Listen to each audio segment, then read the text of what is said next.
Hi, I'm Josh from AWS. I'm Shehaz Vamanjur from Prudential, and this is my architecture.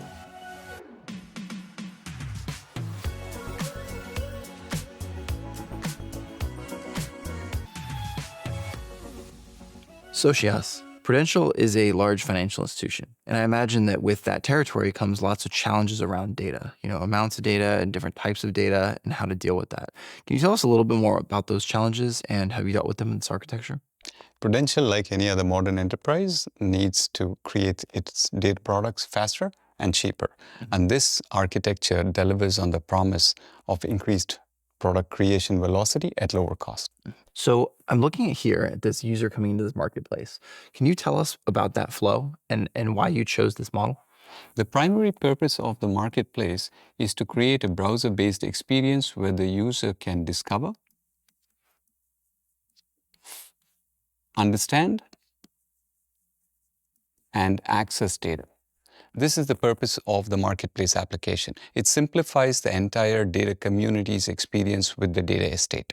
And this is done through a series of automations that move data across the different zones that you're seeing on the screen.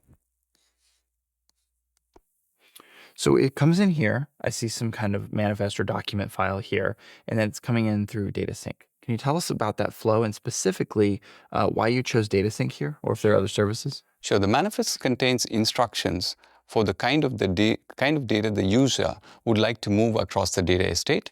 For example, the data could exist in file systems, databases, APIs, streams, any number of different source systems in the enterprise. Data sync is an example of an AWS service that we use to bring data from file systems. There are other services that we currently do not represent on this slide, including Glue, which is connected to JDBC sources, Kinesis, which is connected to streaming sources, DMS, which is connected to databases, so on, sources, and so on. But the manifest-driven experience abstracts the user from the nature of the source and the transport and shipping involved in moving data across this particular estate. It sounds like it's really adaptable and flexible to a bunch of different data types, which is what we were talking about earlier with all those different data types and you see it in enterprises.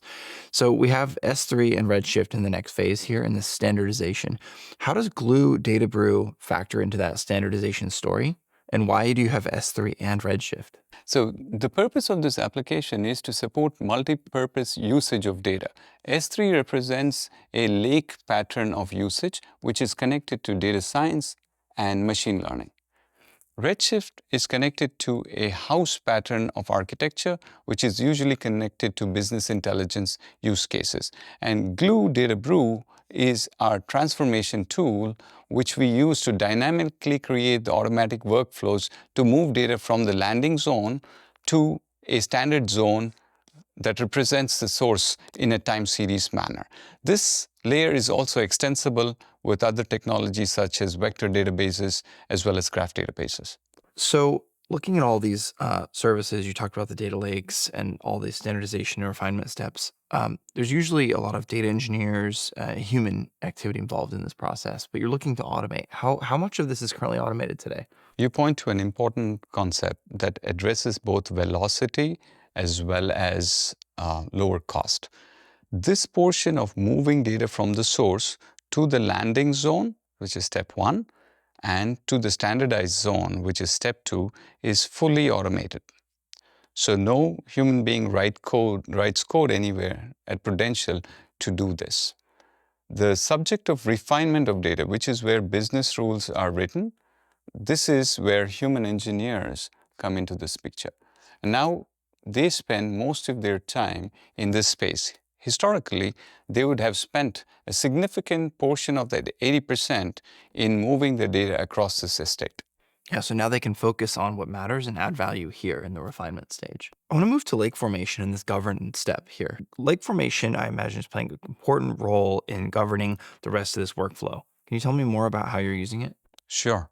Now, one of the three things that the marketplace allows you to do is discover, find, and access. The access is where lake formation comes into this picture.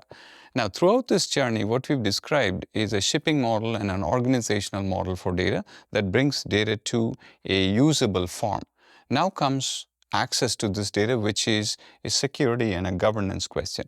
Lake formation is a service that we use to centrally secure access to S3 and Redshift.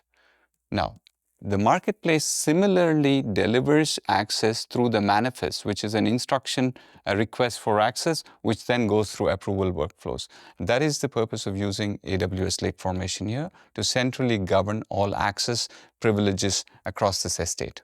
Yeah, what I like here is that the user can specify what they want to achieve and not necessarily how it's going to be achieved under the hood, right? You can automate that away and you can have the lake formation manage the governance and you can have these automation steps handle the Yes, standardization. AWS services work very well under this abstraction layer of a marketplace application in order to orchestrate these flows minus the user having to know about them. That is correct.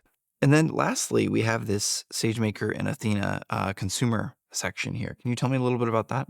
This layer represents consumption models, which is both traditional as well as advanced analytics. Athena represents a SQL interface. SageMaker is a machine learning interface. You could introduce any third-party tools as well into this picture.